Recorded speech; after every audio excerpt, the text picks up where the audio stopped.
स्वागत है विद्यार्थी माइंडसेट के यूट्यूब चैनल पर। आज हम जिस महत्वपूर्ण टॉपिक पे बात करने जा रहे हैं वो है जैव विविधता। आपको पता है डे बाय डे इन्वायरमेंट से रिलेटेड क्वेश्चंस की हर एग्जाम में वृद्धि हो रही है लगातार। ठीक है, तो आज हम बायोडाइवर्सिटी के टॉपिक पे बात करने जा रहे हैं, इसके importance, types and conservation method पर। आइए देखते हैं बिना किसी देरी के कि एक्चुअल में ये होता क्या है। देखो, दो प्रकार की बायोडाइवर्सिटी होती है। ठीक है, दो प्रकार की डाइवर्सिटी होती है। एक हैबिटेट जिस पर प्रत्येक जो प्रजाति है वो डिपेंड करती है, क्योंकि उसको कहीं ना कहीं रहने का उसको आवास चाहिए। जैसे फॉरेस्ट हो गया, वेटलैंड हो गया, डिजर्ट, ये क्या करते हैं कि एक आवास प्रदान करते हैं प्रजातियों को। ठीक है, और इकोलॉजिकल, ठीक है, तो इसमें विभिन्न प्रकार के क्रिएचर और इकोसिस्टम प्रोसेसेस होते हैं, और फ्लोरा, फौना और फंगी जो है उस प्रकार के जो जीव हैं वो रहते हैं। और ये जब एक जगह पे मिलते हैं तो वहाँ पर डाइवर्सिटी ज़्यादा होती है। जब हैबिटेट और ये जो जीव हैं वहाँ मिलती है तो वहाँ पे बायोडाइवर्सिटी उत्पन्न होती है। समझ गए? इतना समझो बस।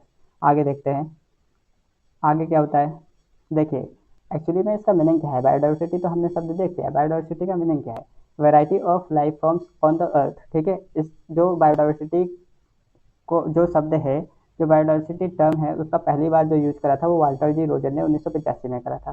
ठीक है, बायोडाइवर्सिटी का सिंपल मीनिंग है कि कई प्रकार की प्रजातियां पाई जाती हैं अलग अलग। ठीक है, माइक्रो ऑर्गेनिज्म से लेकर snake, reptiles means mammals, amphibians and plants. ठीक है, तो ये जो अलग अलग प्रकार की प्रजाति एक जगह पे एक एनवायरनमेंट में पाई जाती है उसी को हम क्या कहते हैं, बायोडाइवर्सिटी। आगे देखते हैं हम।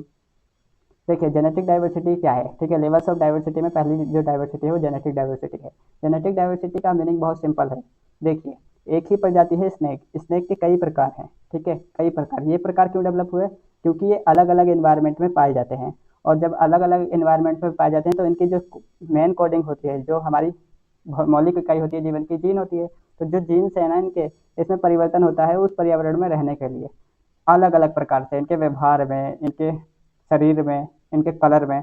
तो इसी को हम क्या कहते हैं, जेनेटिक डाइवर्सिटी कहते हैं। ठीक है, जेनेटिक डाइवर्सिटी एक ही जीव में अलग अलग प्रकार की प्रजातियां हो जाती हैं, मतलब अलग अलग प्रकार के फीचर्स पाए जाते हैं जिससे उनका रंग रूप बदल जाता है, व्यवहार बदल जाता है उस पार्टिकुलर इन्वायरमेंट में रहने के लिए जहाँ वो रहते हैं, जहाँ वो पाए जाते हैं, उसी को हम जेनेटिक डाइवर्सिटी कहते हैं। ये जीवन को सुचारू रूप से पर्यावरण परिवर्तित होने पर चलाने के लिए जेनेटिक डाइवर्सिटी सबसे महत्वपूर्ण है। ये क्वेश्चन पूछा जाता है।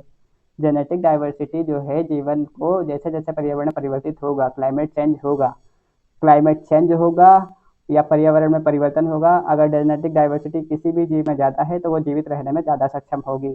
ठीक है, और अगर जेनेटिक डाइवर्सिटी किसी भी जीव में कम है तो वो क्या होगी, पर्यावरण परिवर्तित होने के साथ, क्लाइमेट चेंज होने के साथ वो जल्दी विलुप्त हो जाएगी, एक्सटिंक्ट हो जाएगी। ये बात ध्यान रखना, ये क्वेश्चन डायरेक्ट पूछा जाता है। ठीक है, आगे देखते हैं।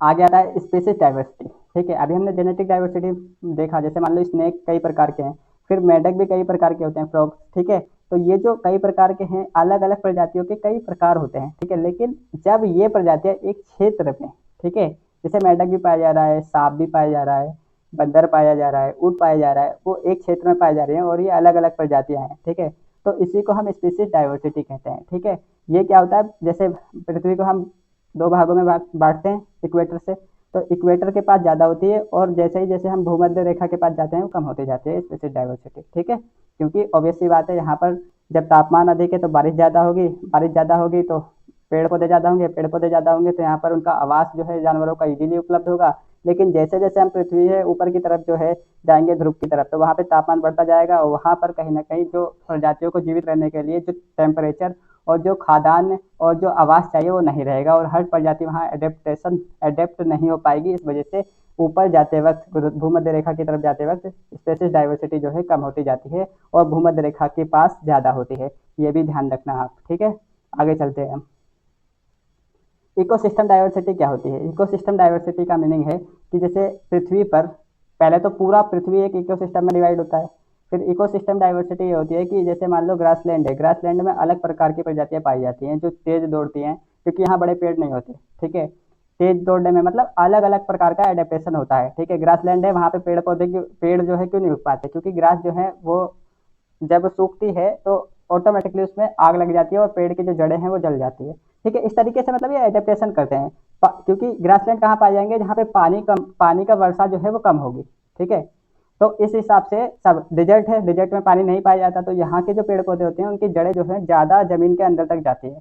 क्यों? क्योंकि पानी का जो हरास पानी को प्राप्त करने के लिए जड़ों का जो वृद्धि है वो ज़्यादा होती है, लेकिन ऊपर की तरफ जो होते हैं इनकी पत्तियां जो हैं साधारण नहीं होती, कांटेदार होती है, क्योंकि कांटेदार पत्तियों से जो पानी का वाष्पोत्सर्जन है पत्तियों से वो कम होगा। ठीक है, लेकिन जैसे साधारण पत्तियां होगी, जैसे आप देखते हो आम की पत्तियां और इस तरीके की जो पत्तियां हैं साधारण होती है, कांटेदार नहीं होती, उससे पानी का जो उत्सर्जन होता है ना ज़्यादा होता है, वाष्पोत्सर्जन ज़्यादा होता है, जिससे वहां पर पानी की कमी ना हो डिजर्ट एरिया में। इस वजह से वहाँ की जो पेड़ पौधे हैं जैसे कैक्टस हो गया, वो क्या करता है अपनी पत्तियों को कांटेदार बना लेता है, जिससे वहां पे पानी का जो हरास है वो कम हो। समझ में आ रहा है?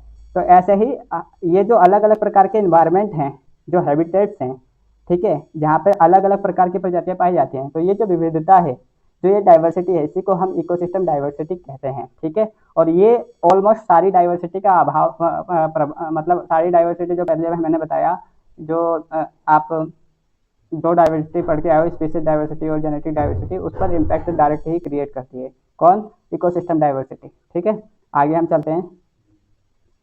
टाइप्स ऑफ बायोडाइवर्सिटी क्या है? देखो, एक प्लांट्स प्लांट्स कई प्रकार के पाए जाते हैं और अलग अलग एनवायरनमेंट में उनकी विशेषता अलग अलग होती है, जैसा मैंने पहले बताया अभी आपको डिजर्ट का एग्जांपल देके, कैक्टस का एग्जांपल देकर। फिर एनिमल्स होते हैं, एनिमल्स भी अलग अलग प्रकार के कई प्रजातियां पाई जाती हैं, हजारों लाखों प्रजातियां हैं। ठीक है, वो होगा। फिर ऑर्गेनिज्म, माइक्रो ऑर्गेनिज्म है, जैसे मान लो बैक्टीरिया हो गया, वायरस हो गया, और आप देखोगे क्या कहते हैं, प्रोटिस्टा हो गया, फंगी हो गया। ठीक है, ये सब, तो ये भी अलग अलग प्रकार के पाए जाते हैं। तो ये जो अगर आप इसको एग्रीगेट करोगे तो इसी को पूरा एग्रीगेट करके ही बायोडाइवर्सिटी कहा जाता है।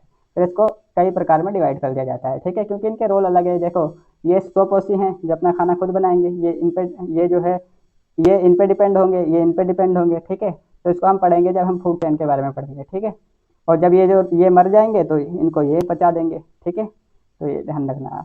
आगे चलते हैं। देखिए, पृथ्वी पर जैसे मैंने बताया था कि ये एक पृथ्वी है, पृथ्वी के बीच से भूमध्य रेखा गुजर रही है, कर्क रेखा, मकर रेखा। ठीक है, 23.5 0 डिग्री, 23.5 डिग्री। ठीक है, तो यहाँ पर क्या है, ऐसे ही ये ठीक है। तो जो ध्रुव के पास है, जो ध्रुवों के पास बायोडाइवर्सिटी जो ये है डाइवर्सिटी वो कम होती जाती है, बायोडाइवर्सिटी या स्पीसीज डाइवर्सिटी कम होती जाती है ध्रुवों के पास। ठीक है, लेकिन भूमध्य रेखा के पास अधिक होती है। ऐसे ही हर पृथ्वी में ही नहीं, हर जगह पर पृथ्वी में एक जगह एक तरीके से डाइवर्सिटी नहीं पाई जाती, बायोडाइवर्सिटी हर जगह अलग अलग होती है। ठीक है, वो टेम्परेचर और वर्षा पे निर्भर होता है। ठीक है, तो अब देखते हैं हम कि जैसे आप देखोगे बायोडाइवर्सिटी इंडिया की बात करें जाए तो देखो, एक तो पहली बात ये समझ लो, बायोडाइवर्सिटी हॉटस्पॉट्स होते क्या है। बायोडाइवर्सिटी हॉटस्पॉट रीजन्स वो होते हैं जहाँ पर जो बायोडाइवर्सिटी हो ज़्यादा पाई जाती है। जैसे मान लो वेस्टर्न घाट है इंडिया में, फिर आप देखोगे ये हिमालय हो गया। ठीक है, फिर आप देखोगे इंडो बर्मा हो गया। ठीक है, सुंडालैंड हो गया, इंडो मलायन रीजन हो गया, बर्मा रीजन। ठीक है, इसी में इंडो मलायन और सुंडालैंड में ही निकोबार और अंडमान को भी रखा जाता है। ठीक है, ये बात ध्यान रखना। और ये 4 प्रकार के जो है हमारे जो इंडिया में बायोडाइवर्सिटी हॉटस्पॉट पाए जाते हैं। ठीक है, आप ध्यान रखना ये बात को। और बायोडाइवर्सिटी हॉटस्पॉट्स रीजन वो होते हैं जहाँ पर स्थानीय प्रजातियाँ ज़्यादा पाई जाती हैं, जो वहाँ पर विशेष रूप से पाई जाती हैं और कहीं नहीं पाई जाती हैं, और यहाँ पर जो है बायोडाइवर्सिटी ज़्यादा होती है, इसीलिए इसको बायोडाइवर्सिटी हॉटस्पॉट कहा जाता है। ठीक है, आगे चलते हैं। आप देख लेते हैं कि हम इम्पोर्टेंस क्या होता है बायोडाइवर्सिटी का। जब हम इतनी कंसर्न कर रहे हैं इस पर, स्टडी हमने अलग अलग स्कूलों में, अलग अलग कॉलेजेस में लगा रखे हैं, तो कुछ तो महत्व होगा। तो सबसे बड़ी बात है इकोलॉजिकल बैलेंस बनाते हैं। इकोलॉजिकल बैलेंस कैसे बनाते हैं आप जानते हो कि मान लो जैसे पर्यावरण चेंज हो रहा है तो CO2 इसमें मेन कॉज है। ठीक है, तो मेन को CO2 है, तो CO2 को क्या करते हैं, जो पेड़ हैं वो अवशोषित कर लेते हैं, ऑक्सीजन को रिलीज कर देते हैं। ठीक है, तो ये क्या करता है, ये टेम्परेचर को कम कर देता है। ऐसे ही बाढ़ को भी ये रोकते हैं, जिससे क्या होता है, मृदा अपरदित नहीं होती।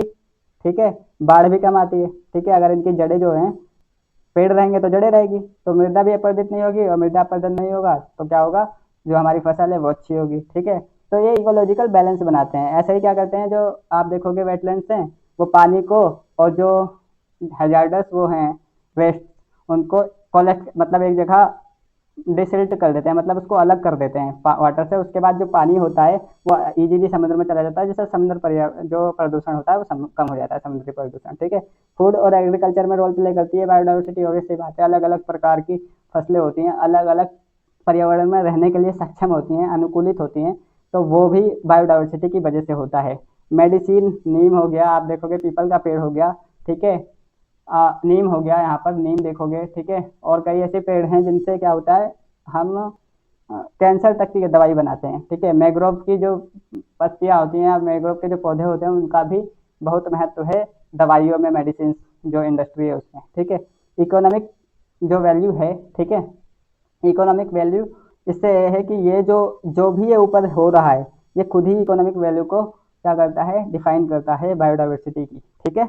और बाकी आप मतलब चाहे कोयला हो गया, चाहे कुछ भी एक्स वाई जेड, सब इकोनॉमिक वैल्यू ये भी है कि मान लो आप तटीय क्षेत्र की तरफ, मान लो कोई राज्य जैसे उड़ीसा हो गया, ठीक है, चेन्नई हो गया, ये अपना तमिलनाडु हो गया, आंध्र प्रदेश हो गया, गुजरात हो गया, यहाँ मछली इंडस्ट्री लग सकती है, ठीक है। मछली इंडस्ट्री, जो मछली पालन उद्योग हो गया, ये सब इसी पे तो डिपेंड कर रहे हैं ना, तो ये इकोनॉमिक वैल्यू भी देता है बायोडाइवर्सिटी। अगर वहाँ रहेगी ही नहीं मछलियों की बायोडाइवर्सिटी, मतलब डाइवर्सिटी, तो कैसे हो जाएगा वो, ठीक है।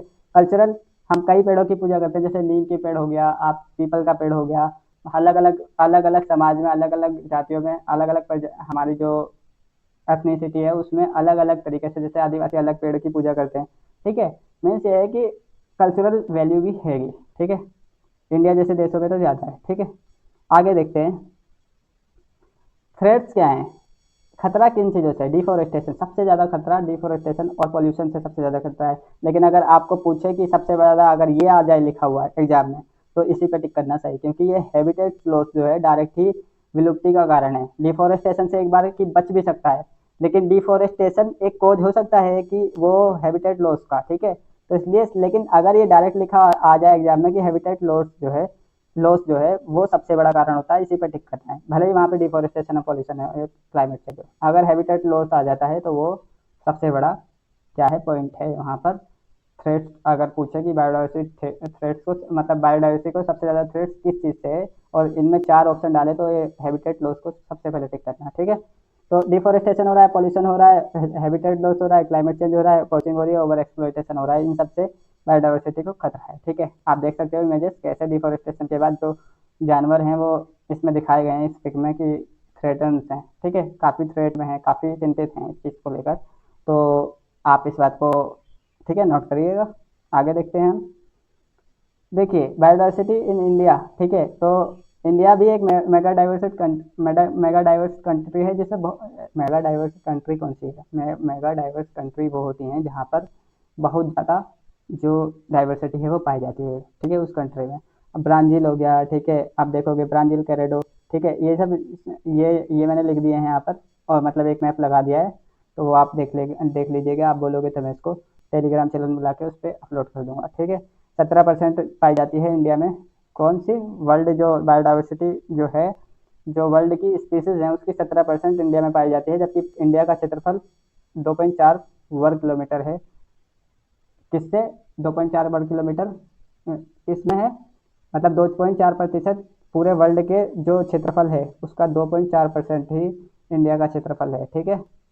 और यहाँ पर क्या है, 17% प्रजातियाँ पाई जाती हैं, ठीक है, ठीक है। ये एग्जाम्पल है, टाइगर पाया जाता है, लॉयन टेल्ड मकाक पाया जाता है, ठीक है, मेडिसिनल प्लांट्स पाए जाते हैं, ठीक है।